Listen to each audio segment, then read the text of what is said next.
नेता विरोधी दल जी आपको प्रणाम करता हूँ। और माननीय मंजू शिवाज समर्थन में, सरकार के समर्थन में गुंडे माफिया मीराबाई गेस्ट हाउस के कमरे को घेर लिए, उनकी बत्ती काट दिए, टेलीफोन काट दिए और गैस सिलेंडर मंगा करके, गैस को खोल करके उनके हत्या करने जा रहे थे।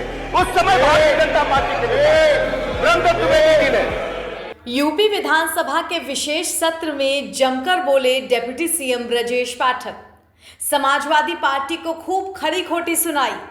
नारी शक्ति वंदन अधिनियम के पक्ष में बोलते हुए सपा को दिखाया आईना। समर्थन में, सरकार के समर्थन में गुंडे माफिया मीराबाई गेस्ट हाउस के कमरे को घेर लिए, उनकी बत्ती काट दिए, टेलीफोन काट दिए और गैस सिलेंडर मंगा करके, गैस को खोल करके उनके हत्या करने जा रहे थे।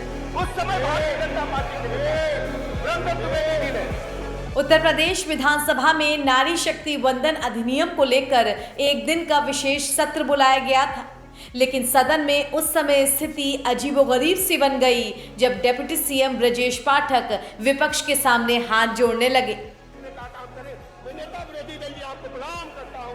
यही नहीं, डिप्टी सीएम ब्रजेश पाठक ने सपा को महिला विरोधी बता दिया। खासकर मायावती के गेस्ट हाउस कांड का जिक्र किया, जिस पर कुछ देर के लिए सदन गर्मा भी गया। गैंग रेप पर अगस्त 2015 में समाजवादी पार्टी के एक बड़े नेता का बयान है, मैं रिपोर्ट कर रहा हूं। 4 लोगों द्वारा रेप करना प्रैक्टिकली मुमकिन नहीं था। एक व्यक्ति रेप करता है और 4 नामजद हो जाते हैं, यह नामुमकिन है। और सुनिए,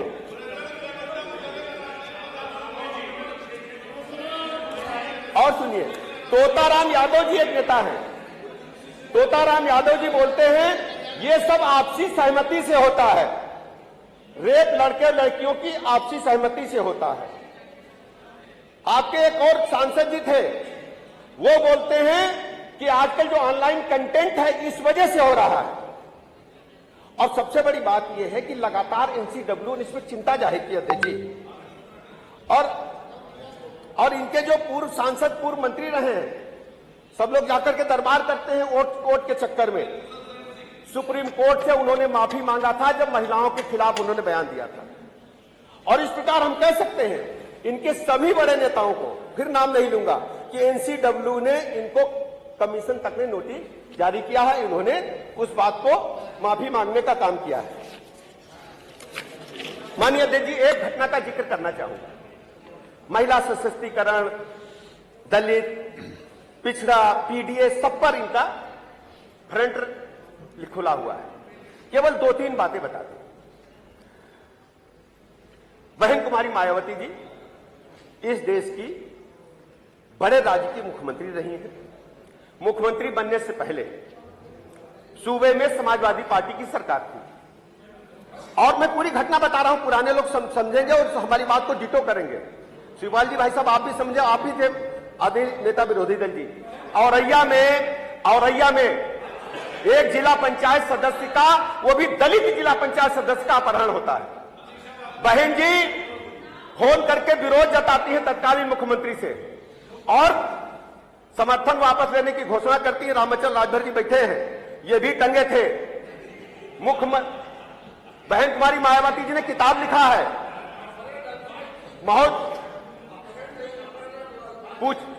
एफआईआर दर्ज हुई थी। कैसी बात करते आप महबूब जी, एफआईआर दर्ज हुई है। और सुनिए, बैठे महबूब, माननीय अध्यक्ष जी, माननीय अध्यक्ष जी, तो जब बहन जी ने वापस ले लिया, बहन मायावती जी ने समर्थन वापस लिया, तो समाजवादी पार्टी के समर्थन में, सरकार के समर्थन में गुंडे माफिया मीराबाई गेस्ट हाउस के कमरे को घेर लिए, उनकी बत्ती काट दिए, टेलीफोन काट दिए और गैस सिलेंडर मंगा करके, गैस को खोल करके उनके हत्या करने जा रहे थे। उस समय भारतीय जनता पार्टी के ब्रह्मदत्त द्विवेदी जी ने, अध्यक्ष जी, उस समय की अखबार की कटिंग मेरे पास है, आप देखिए, ये देखिए, ये अखबार की कटिंग है। सफाइयों द्वारा बसपा विधायकों की जमकर पिटाई, गुस्सा अपहरण। अखबार नहीं दिखाई, अखबार ने लिखा। मैं अरे मैंने मना कर दिया। पूछिए, कोर्ट से खत्म होगा, काहे उसे बार बार दोहरा रहे हैं? सुप्रीम कोर्ट ने मामला खत्म कर दिया। चलिए, धन्यवाद। मानिए थैंक यू देखिए। Sir, thank you. अच्छा, रामचंद्र राजभर जी बैठे हैं, रामचंद्र राजभर जी बैठे हैं, इंजी सरोज जी बाहर चले गए। रामचंद्र राजभर जी का शपथ करा करके बयान ले लिए, ये भी चुनौती की बात है। ये भी वही खड़े थे और जिस ढंग से समाजवादी पार्टी के गुंडों ने दलित विधायकों को टांग करके गाड़ियों में भर करके ले गए थे, समाजवादी पार्टी पूरी तरह से गुंडई अराजकता पर उतर करके आई। धन्यवाद, थैंक यू। माननीय अध्यक्ष जी, दो तीन बातें और रह गई। प्लीज प्लीज प्लीज सर, मानिए मेरा रिक्वेस्ट है। इन्होंने चर्चा किया, माननीय संग्राम जी की 4-5 बातों का जवाब दे देता हूं। इन्होंने चर्चा किया पूर्व सांसद आदरणीय फूलन देवी जी का, चर्चा किया, संग्राम जी ने से जवाब दे रहा हूं। निषादों के सबसे बड़े नेता निषाद राज पार्टी के हमारे संजय निषाद जी ये सच्चाई बताएंगे।